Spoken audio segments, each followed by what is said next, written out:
I recognize the Vice Chair, Ms. Cheney of Wyoming, to offer a motion. Mr. Chairman, pursuant to today's notice, I send to the desk a committee resolution and ask for its immediate consideration. The clerk will report the resolution. Committee Resolution 1, resolved that the chairman be and is hereby directed to subpoena Donald J. Trump for documents and testimony in connection with the January 6th attack on the United States Capitol pursuant to Section 5C4 of House Resolution 503 and Clause 2M of Rule 11 of the Rules of the House of Representatives.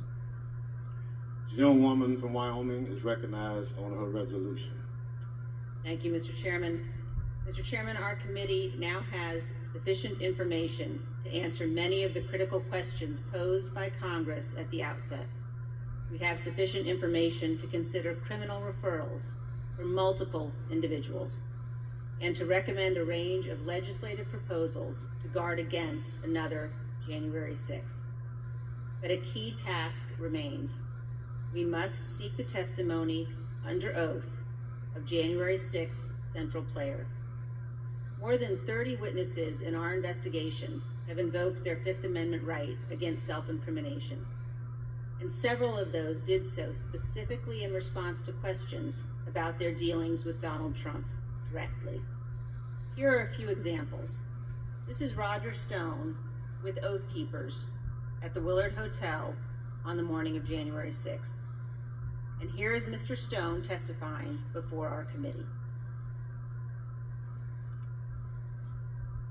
Did you speak to President Trump on his private cell phone on either January 5th or January 6th? Once again, on advice of counsel, I will assert my Fifth Amendment right to respectfully decline to answer your question. This is General Michael Flynn walking with Oath Keepers on December 12th, 2020.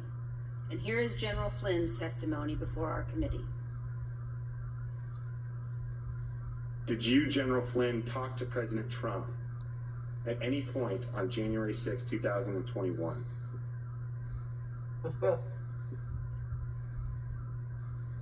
Here is John Eastman, fraudulently instructing tens of thousands of angry protesters that the Vice President could change the election outcome on January 6th. Later on this same day, Dr. Eastman acknowledged in writing that Donald Trump knew what he was attempting was illegal. Here is John Eastman testifying before our committee. President Trump authorized you to discuss publicly your January 4th, 2021 conversation with him. Fifth. So is it your position that you can discuss in the media direct conversations you had with the President of the United States, but you will not discuss those same conversations with this committee? Fifth. Here is Jeff Clark, who conspired with Donald Trump to corrupt the Department of Justice. President Trump wanted to appoint Jeff Clark as acting Attorney General, and as you can see in this call log we obtained from the National Archives, he did so. And here is Mr. Clark testifying before our committee. Mr. Clark, when did you first talk directly with President Trump? Fifth. Mr. Clark, did you discuss with President Trump allegations of fraud in the 2020 election? Fifth. Other witnesses have also gone to enormous lengths to avoid testifying about their dealings with Donald Trump. Steve Bannon has been tried and convicted by a jury of his peers for contempt of Congress. He is scheduled to be sentenced for this crime later this month. Criminal proceedings regarding Peter Navarro continue. And Mark Meadows, Donald Trump's former chief of staff, has refused to testify based upon executive privilege. The committee's litigation with him continues. Mr. Chairman, at some point, the Department of Justice may well unearth facts that these and other witnesses are currently concealing.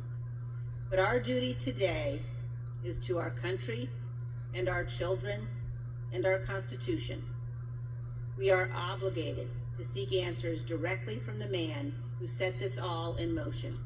And every American is entitled to those answers, so we can act now to protect our republic. So this afternoon, I am offering this resolution that the committee direct the chairman to issue a subpoena for relevant documents and testimony under oath from Donald John Trump in connection with the January 6th attack on the United States Capitol. Thank you, Mr. Chairman.